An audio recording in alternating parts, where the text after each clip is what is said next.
Last week, after averaging 27 points, 8 rebounds, and 7 assists, he told me he could still get better. I said, where? How? He said, I should be a better than 75% free throw shooter. I thought it was something he'd be working on in the offseason, but he went immediately to Ray Allen and said, Ray, help me.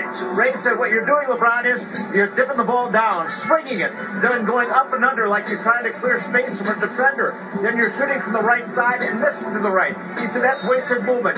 Just take the ball, go straight up and over. Last game, LeBron, 11-11, seeing immediate results from the free throw line.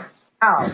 TNT's Craig Sager saying exactly what I'm going to tell you. LeBron James has been working with Ray Allen on his free throws, perfecting his technique.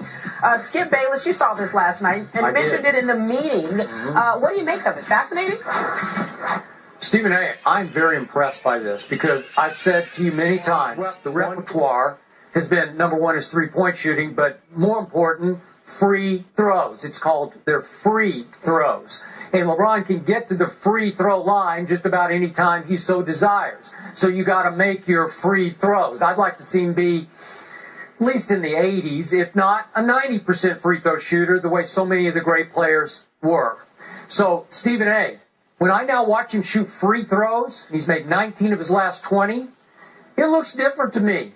It looks strong. It looks sturdy. It looks like it'll stand up better under pressure. And I thought Craig did a marvelous job with his report, and then he talked to LeBron about it after the game.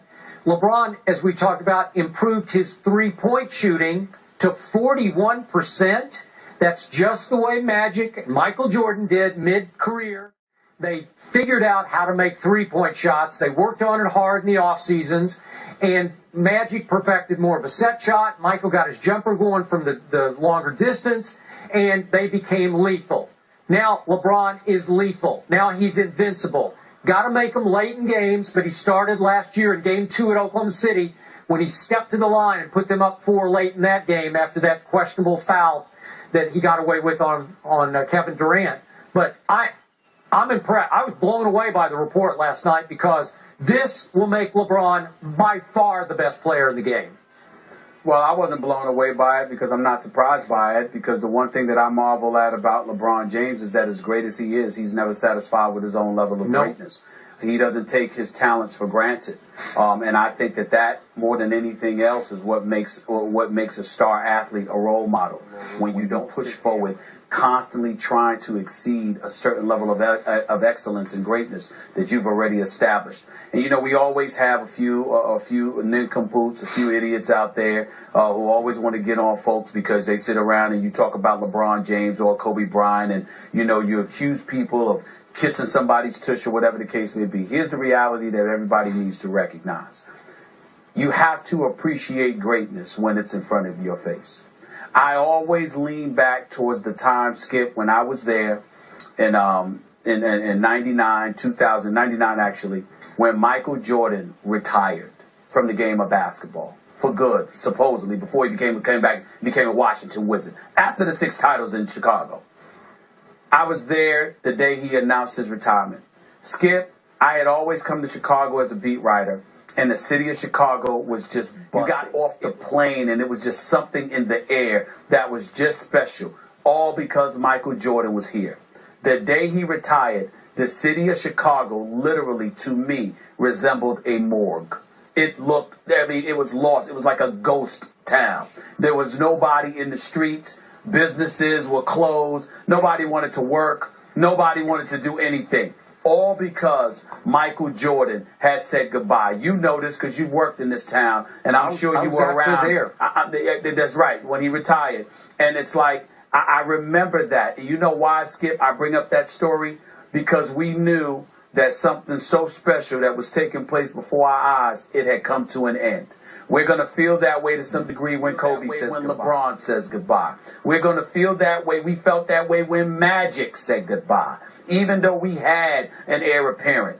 The point is, you have to appreciate it for what it is in front of your face. LeBron's working on his free throws. He worked on his perimeter shot in the off season. You know, he's always in condition. He goes into the weight room before and after games. He does this stuff religiously because he doesn't take it for granted.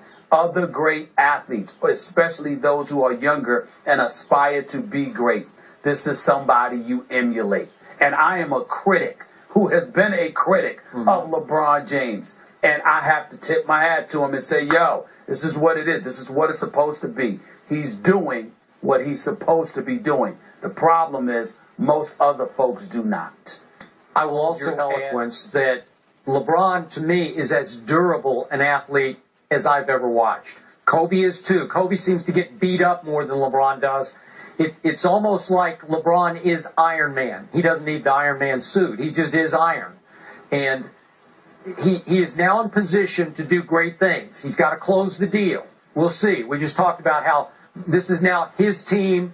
The responsibility is going to fall on his shoulders to take this team home now that D-Wade does have some sort of ongoing bruised knee issue. But all the work ethic, all the durability, I give him the highest marks. I am in awe. We are at a point now where it's pretty senseless to judge LeBron James on anything but rings.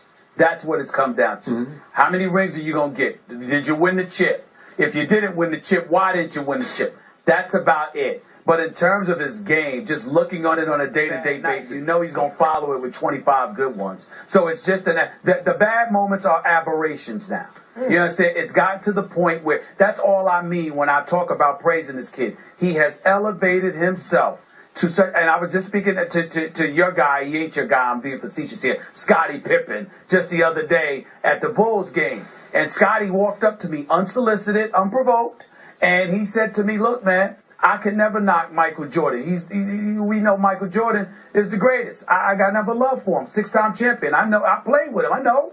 He said, but I can't deny what I see when I'm watching this kid perform on the court. And I said to him, Scottie, you could have checked him. He said, no, I couldn't. He said, LeBron's got me by about 30 pounds, Steve. I don't think I could have checked him. That's what he told me. Wow. All right. We leave it there. And move on to Skip's Spurs. Shall we? It's the veterans. Un tipo que va para adelante, que sube a ganar. Él es un guerrero que cada vez que subía al ring subía a darlo todo. Chavez, one of the greatest lighter weight fighters in the world. To this day, there's never been anyone so great and such a folk hero.